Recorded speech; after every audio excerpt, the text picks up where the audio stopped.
has been an absolutely incredible string bean year. I'm harvesting this or more just about daily. I have preserved more than I could eat in 3 winters, eaten these fresh with every recipe I knew, and was desperate for new recipes because the same old recipes were getting a little repetitive. And I found one, and I think you guys will really like it. So I'm gonna share that with today's fresh beans. It uses a ridiculous amount of beans in one recipe, I think like 1.5 pounds. So if you have a surplus, this recipe might be for you. And it's delicious, and it's one of those that is even better as leftovers. Into the kitchen. So this is Greek green beans, or hold on, let me check the enunciation on this. Fasolakia Lathera. Let's just go with Greek green beans. But it's a green bean dish that uses 1.5 pounds green beans. You can put potatoes in it. You can put a meat if you want. It's really, adjustable to how satiating you want it to be, how heavy you want it to be. And when I was looking through recipes of this online, there were so many. And every single one of them was different. So I kind of picked and chose what I liked out of each of them and created something similar. So it's not traditional in any way, but it is delicious. I'll put a copy of the recipe in the description below, at least a generalized recipe. I definitely wing it a little bit more and don't use exact measurements and measure garlic with my heart. So it's a starting point.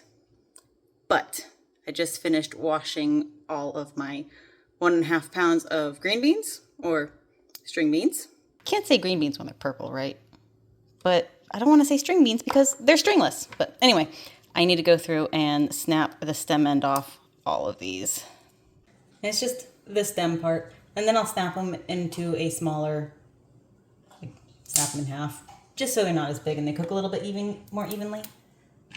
I need another bowl.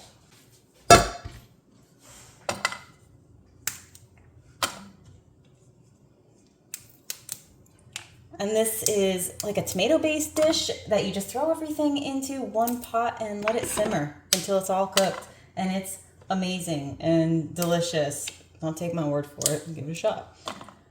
But it only gets better the longer it sits. It's one of those where the leftovers are, that's the wrong bowl, are so much better than when it was originally made. And that I actually have been told. Not just, don't just take my word for that. People who I've given this recipe to have tried it and said the exact same thing. But it makes like a really cozy Mediterranean type stew that is surprisingly filling and goes for a long way. And it's really, really customizable. That's what I like about it. You can mess up your measurements and it'll still be delicious. The worst part is honestly just getting the stem ends off of the green beans. Well, this is gonna take me a while, so I'll finish this up and be right back.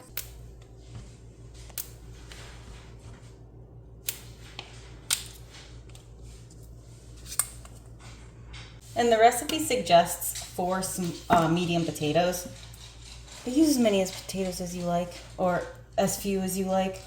Just cut them into somewhat bite-sized pieces. And apparently I only have small potatoes right now. Leftovers from the earlier harvest this year. I would definitely suggest red skin or gold potatoes. The ones that don't store for long term, they have a thinner skin. They definitely work better in this recipe.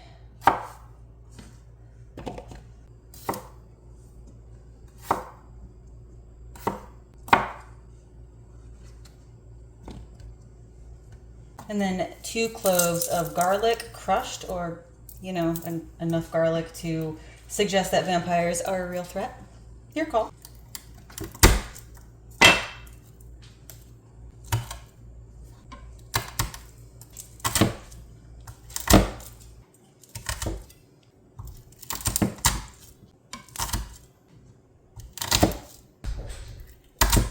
Then 4 medium tomatoes.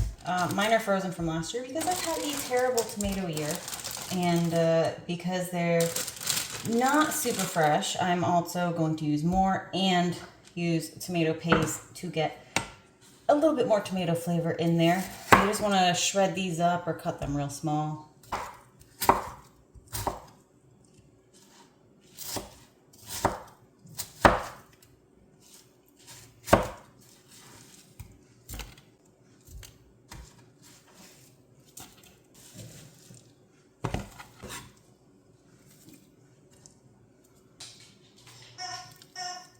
Change of scenery.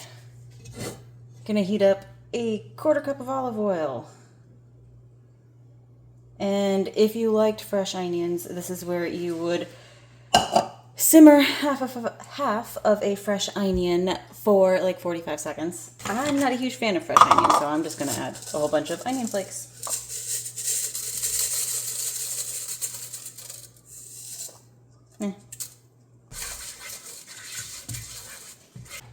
Then we'll add our garlic and about 1 teaspoon of dried oregano. Or, you know, whatever feels right. Give that like a minute just to warm up a little bit. Then add another 1/4 cup of olive oil with all your beans and tomatoes. And potatoes. Top that off with 1 cup of water. Salt and pepper to taste. Start out with about 1 teaspoon of salt.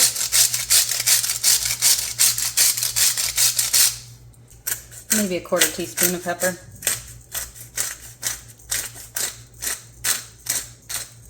And if you had sugar in your kitchen, which I do not currently at the moment, here's where you would also add about a teaspoon of sugar. But it is optional. You don't need to add it. You'll be fine without. It'll just cut some of the acidity if you use a little sugar. Give everything a good stir. And then cover it and let it simmer for about an hour or until everything is cooked. Don't forget your tomato paste if you're using that. Almost did. It's stuck in there.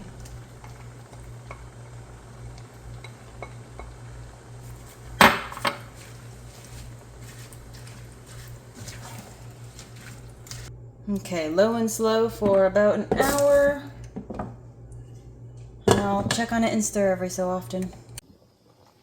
There you go. It's only been maybe 15 minutes, 10-15 minutes, but you can see all that juice in there from the tomatoes and the tomato paste, and the little bit of water that we added is making it more of a stew. So I'm just giving it a bit of a stir, and then I'll recover it and let it keep simmering. And you can certainly add meat to this too if you would like it to have a little bit more substance. I think this would go really, really good with a roast. Isn't that right, Bubbas? Good with a roast? Okay, I have no idea how long it's been, but all my veggies are nice and soft. So, time to add the last couple ingredients. I'm gonna turn this heat off. Add a 1/4 cup more olive oil and lemon juice of half a lemon, which is about 2 tablespoons. And just stir that in.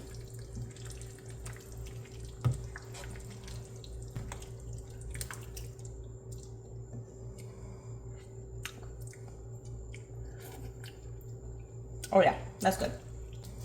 And it's ready to serve. Now normally you would top this with a little bit of feta. I don't have feta, and you know what? It's delicious without it. So we're just gonna skip that part.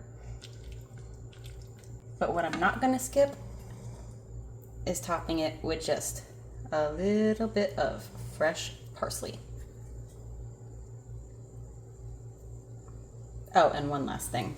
A slice of artisan bread to soak up all that delicious, yummy goodness. I mean, come on, that looks fantastic. And it is so good. Super easy too, you just throw everything in a pot. The hardest part is just cutting everything up. So if you are like me and have a ridiculous surplus of green beans that you don't know what to do with, it is a good way to use up a whole 1.5 pounds. Thanks for watching, and I'll see you next time.